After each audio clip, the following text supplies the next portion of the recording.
Hello friends, I am Dipanshi Sharma. Welcome to my YouTube channel Genius Dipanshi, and I hope you are doing well. Today I will discuss design Naba using Bootstrap 5 and render Naba on Django localhost.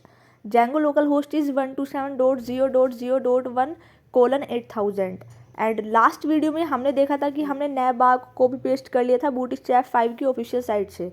आज हम इस नैब बार को कस्टमाइजली design करेंगे with the help of bootstrap. हम bootstrap की classes का use करेंगे और जैसे कि हमने कॉपी पेस्ट कर ही लिया था, हम इसके डिज़ाइन को चेंज करने वाले हैं।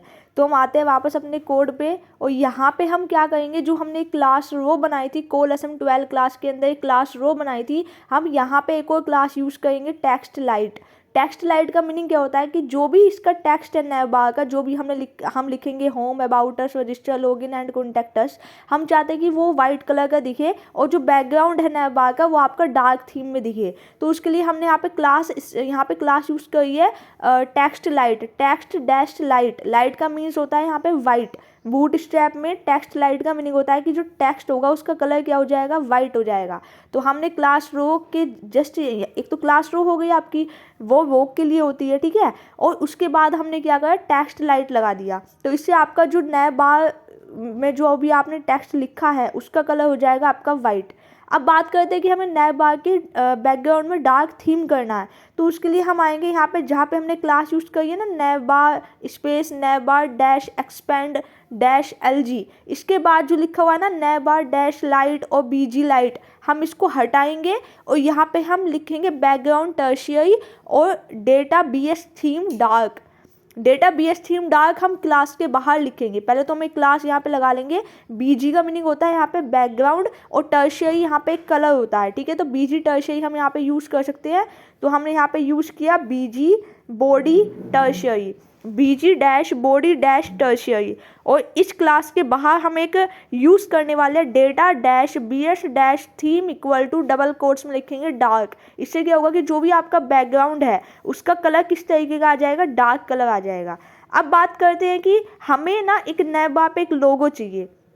तो लोगो के लिए जहाँ पे आपने लिखा है ना क्लास नैब बार ब्रांड में, और यहाँ पे href में मैंने हैश पास किया हुआ है और मैंने यहाँ पे लिखा हुआ नैब बार टेक्स्ट से। लेकिन मैं चाहती हूँ कि मैं इस टेक्स्ट को हटा करके एंकर टैग के अंदर, और मुझे यहाँ पे क्या करना है, एक img टैग का यूज़ करना है। यहाँ पे पहले एंटर किया, img टैग का यूज़ किया। सोर्स एट्रीब्यूट के अंदर हम पाथ देंगे अपनी इमेज का। अब जो मेरी इमेज है वो मेरी कहाँ पे पड़ी हुई है, इमेज फोल्डर के अंदर। और यहाँ पे एक लोगो इमेज मैंने ले ली है, फूड रेस्टोरेंट साइड का एक लोगो इमेज ले लिया है। और मैंने यहाँ पे इसकी विड्थ और हाइट भी सेट कर देंगे। विड्थ मैंने यहाँ पे लिया 100 और हाइट हम यहाँ पे लेंगे 50। तो इससे क्या होगा कि वो लोगो के साइज़ का आ जाएगी आपकी जो इमेज है। और अगर आप उस इमेज को राउंड भी करना चाहो तो आप कर सकते हो। यहाँ पे बूटस्ट्रैप में क्लास होती है राउंड करने की, वो भी आप कर सकते हो, ठीक है। लेकिन मैंने अभी इस इमेज को राउंड करके नहीं दिखाया है। अब बात करते हैं कि जहाँ पे आपका ये लिखा हुआ है ना कि एंकर टैग के अंदर होम, यहाँ पे मैंने एक टेक्स्ट लिखा हुआ है। तो अब ये तो मेरा ठीक है। अब मुझे इसके नीचे यहाँ पे एक लिंक लिखा हुआ है, इस लिंक को हम हटाएंगे। यहाँ पे लिखेंगे अबाउट अस, अबाउट अस लिख दिया। अब मुझे इसी वाले लिस्ट को 3 टाइम्स और कॉपी पेस्ट कर लेंगे। और कॉपी पेस्ट करने से पहले हम यहाँ पे जहाँ पे क्लास नैव लिंक लिखा हुआ है इसके जस्ट बाद टेक्स्ट इसका लाइट कर देंगे, ठीक है। तो इससे क्या होगा कि जितना भी ये about us, home, contact us, register जो भी हम बनाएंगे, हम उन सबका टेक्स्ट लाइट ऑटोमेटिकली हो जाएगा। आपको इसी वाली लिस्ट को कॉपी पेस्ट करने से पहले ड्रॉप डाउन मेन्यू को रिमूव कर देना है। और जो ये आपका एक डिसेबल्ड वाला ऑप्शन था इसको मैंने रिमूव कर दिया। अब हम इसी अबाउट अस वाले को कॉपी किया और 3 टाइम्स नीचे पेस्ट कर देंगे, क्योंकि मैं अब सेम टाइप का बनाने वाली हूँ। तो अबाउट अस के नीचे अब हम यहाँ पे इस वाले लिस्ट आइटम में लिख देंगे रजिस्टर, नेक्स्ट वाले में लिख देंगे लिस्ट आइटम में लॉगिन, और सबसे लास्ट वाले में लिख देंगे कॉन्टैक्ट अस। तो आप यहाँ पे जो है 5 ऑप्शन लेने वाले हो, home, about us, register, login and contact us. तो इस तरीके से ये आपका कंप्लीट हो गया है। अब बात करते हैं यहाँ पे एक नीचे सर्च बार और सबमिट बटन भी है। तो मैं चाहती हूँ कि सर्च बार जो है उसका कलर मेरा वाइट कलर दिखना चाहिए, लेकिन जो हमारा स्टार्टिंग में था हमने देखा वो ग्रीन कलर का आउटलाइन आ रहा था। तो वहाँ पे आउटलाइन लाइट कर देंगे, outline dash light, BTN space BTN dash outline dash light. चलो पहले इसको करने से पहले ना हम पहले एक बार रन करा के देख लेते हैं प्रोजेक्ट। तो हम गए CD का मतलब होता है चेंज डायरेक्टरी करके हम अपने माई प्रोजेक्ट में गए और वहाँ पे हमने Python space manage dot py space run server, ये होता है एग्जीक्यूट कराने के लिए पाइथन के प्रोग्राम को। तो अब हम यहाँ पे इस लिंक के थ्रू डायरेक्ट जाके फॉलो लिंक किया तो आपका ये देखिए आ गया। अब आपने देखा होगा राइट हैंड में ये जो सर्च बार है और इसका जो बटन है वो ग्रीन कलर दिख रहा है और सर्च बार भी आपका जो है इसको हम वाइट कलर का बनाना चाहते हैं। बाकी सब एकदम परफेक्ट है। आप इसको इंस्पेक्ट एलिमेंट पे जाके चेक करोगे तो ये एकदम परफेक्टली दिखेगा। ठीक है, जैसे कि मैं आपको एक बार कोड दिखा देती हूँ। ये मेरा कोड है। अब यहाँ पे मैंने एक क्लास dflex यूज़ किया हुआ है फॉर्म टैग के अंदर। देखिए फॉर्म में ही मैंने क्लास dflex का मीनिंग होता है डिस्प्ले फ्लैक्स, और मैंने इसके अंदर एक इनपुट यूज़ किया हुआ है और मैंने यहाँ पे एक बटन यूज़ किया है btn space btn outline dash light कर दो। उसको सक्सेस का मीनिंग होता है ग्रीन कलर और लाइट का मीनिंग होता है वाइट कलर। तो जब आप इस पर क्लिक करो ये देखिए अब इसका जो आउटलाइन है वो वाइट कलर का आपको शो हो रहा है। ठीक है, तो अब आपका ये सर्च बार तो ठीक है आपको दिखने लगा। अब बात करते हैं बटन की। ये जो बटन है वो आपको ग्रीन कलर का दिख रहा है, तो इस बटन को भी आपको ठीक करना पड़ेगा। लेकिन उससे पहले हम क्या करेंगे, वापस एक बार कोड पे आएंगे और कोड को मैं आपको एक बार इसको कम्प्लीटली दिखा देती हूँ कि अभी तक हमने इस नैब बार को कस्टमाइजली चेंज करके इसका डिज़ाइन किस तरीके का किया है। ठीक है, ये तो आपका जो है सर्च बार वो आपका बटन हो गया। इसके ऊपर आपके जितने भी लिस्ट आइटम थे 5 लिस्ट आइटम थे और उसके ऊपर एक आपका लोगो वाला था जहाँ पे हमने नैब बार को हटा करके IMG टैग का यूज़ करके लोगो लगा दिया था। ठीक है, अब हम वापस आए। अब ये आकर के हमने इसका इंस्पेक्ट एलिमेंट पे भी हम इसको चेक कर सकते हैं। अभी ये जो बटन ग्रीन दिख रहा है मुझे इसको वाइट करना है, तो यहाँ पे इसको वाइट करने के लिए आप वो क्या कर सकते हो, इसका बटन का टेक्स्ट आप लाइट कर सकते हो। एक क्लास यूज़ कर सकते हो टेक्स्ट लाइट। पहले इसको इंस्पेक्ट पे जा कर के चेक कर लेते हैं। ये देखिए आपका जो है यहाँ पे ये परफेक्टली रेस्पॉन्सिबल है। बूटस्ट्रैप का हम यूज इसलिए करते हैं रेस्पॉन्सिवनेस के लिए। Bootstrap is a combination of HTML CSS and JS। तो अगर आपको HTML CSS JS का बिगनर नॉलेज है तो आप बूटस्ट्रैप को ईजिली समझ पाओगे। यहाँ पे सिर्फ क्लासेस का यूज़ होता है। आपको क्लास याद रखनी है कि किस चीज़ के लिए कौन सी क्लास यूज़ होती है। टेक्स्ट लाइट का मीनिंग क्या होता है, वाइट कलर। टेक्स्ट यहाँ पे डार्क का मीनिंग क्या होता है, टेक्स्ट। यहाँ पे बटन सक्सेस का मीनिंग क्या होता है, सक्सेस का मीनिंग होता है ग्रीन कलर। ठीक है, यहाँ पे डेंजर का मीनिंग क्या होता है, रेड कलर। तो इस तरीके से आपको चीज़ें याद रखनी होती है। ये जो नीचे मैंने इंस्पेक्ट एलिमेंट में दिखाया आप यहाँ से भी चेंज कर सकते हो, बट वो टेम्पररी चेंजेस होता है, वो आपका परमानेंट चेंजेस नहीं होता है।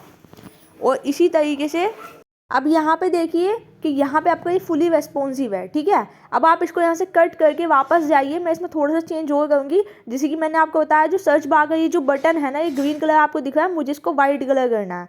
ठीक है, इसके लिए आप क्या कर सकते हो, आप वापस अपने कोड पे आ सकते हो। कोड पे आ करके आपको बस वहाँ पे टेक्स्ट डैश लाइट यूज़ करना है। इसका मीनिंग क्या होता है, यहाँ पे एक क्लास होती है बूटस्ट्रैप में टेक्स्ट लाइट, जिसका मीनिंग क्या होता है कि जो आपका टेक्स्ट का कलर है वो आपका वाइट हो जाएगा। यही मीनिंग होता है इसका। ठीक है, तो अब आपको पहले मैं पूरा कोड एक बार दिखा देती हूँ कि मैंने इस कोड में किया क्या है। तो एक बार जिसका नहीं हुआ है वो वापस से रीचेक कर ले। ये देखिए ये आपके लिस्ट आइटम इस तरीके से बने हैं और ये मैंने आपको थोड़ा सा और इसको जूम को थोड़ा कम कर दिया है ताकि आपको इजीली इसका कोड दिखाई दे पाए, समझ पाओ कि इसमें मैंने क्या किया है। बहुत ही ईजीएस्ट वे है बूटस्ट्रैप का यूज़ करना जेंगो में वेब एप्लीकेशन को बिल्डअप करने के लिए। और बैकएंड लॉजिक आप अपना जेंगो का लगाओगे। जैसे कि अभी आप यहाँ पे कॉन्टैक्ट अस रजिस्टर लॉगिन का फॉर्म बनाओगे, उस फॉर्म में जो भी डिटेल्स आप मेंशन करोगे वो आपके डेटा में जा कर के सेव हो, एडमिन के पास सेव हो। ये सारा काम आप अपना पाइथन के जेंगो फ्रेमवर्क की हेल्प से करोगे। ऑथेंटिकेशन ऑथराइजेशन वाला काम। ठीक है, तो यहाँ पे आपका जो डिज़ाइन का काम है वो बूटस्ट्रैप कर देगा और जो आपका बैकएंड लॉजिक का काम है वो आपका पाइथन विद जेंगो के साथ हम करा देंगे। और डेटाबेस यहाँ पे जो प्रीबिल्ट डेटाबेस होता है जेंगो का वो यहाँ पे है SQLite 3, वो हम यहाँ पे यूज़ कर लेंगे। तो आई होप यू अंडरस्टैंड कि जेंगो कितना पावरफुल है वेब एप्लीकेशंस को बनाने के लिए पाइथन में। ठीक है, तो अब आप वापस से एक बार कोड पे आ करके अगर चेक करोगे यहाँ पे रिफ्रेश करके, ये देखिए अभी इसको पहले रन कराना पड़ेगा वापस से। तो रन कराने के लिए CD स्पेस माई प्रोजेक्ट पे जाएंगे क्योंकि जेंगो तो ये आपका एक फोल्डर था जो आपने बनाया था, इसके अंदर आप माई प्रोजेक्ट आपने बनाया था, वो माई प्रोजेक्ट के अंदर आपकी ऐप है। तो इसलिए आपको CD चेंज डायरेक्टरी करके माई प्रोजेक्ट पे जाना पड़ेगा। उसके बाद आपको एग्जीक्यूटेबल कमांड रन करानी पड़ेगी Python space manage dot py space run server. और आप फॉलो लिंक पे जा करके यहाँ से भी जा सकते हैं या फिर अपने लोकल होस्ट पे 127.0.0.1:8000 कर सकते हैं। अब देखिए आपका वाइट कलर का दिखने लगा। तो यही मैं आपको समझाना चाह रही थी कि आपको कैसे करना है। और ये आपका नैव बार ना कम्प्लीटली बन गया है। अब हम इसके नीचे एक स्लाइडर बार बनाएंगे नेक्स्ट वीडियो में। जब भी हमारी नेक्स्ट वीडियो होगी तो उसमें हम इसका स्लाइडर बार डिज़ाइन करेंगे। और इसी तरीके से हम पहले फ्रंट एंड डिज़ाइन कर लेते हैं, फिर हम एक एक करके इसका बैक एंड का लॉजिक भी लिखेंगे, तो उससे आपको ईजिली समझ में भी आएगा। So I hope you understand. Like, share and subscribe our channel Genius Dipanshi, and thank you for watching. And if you have any doubt, any query related to this video, you can text me in the comment section. Have a good day. Bye bye.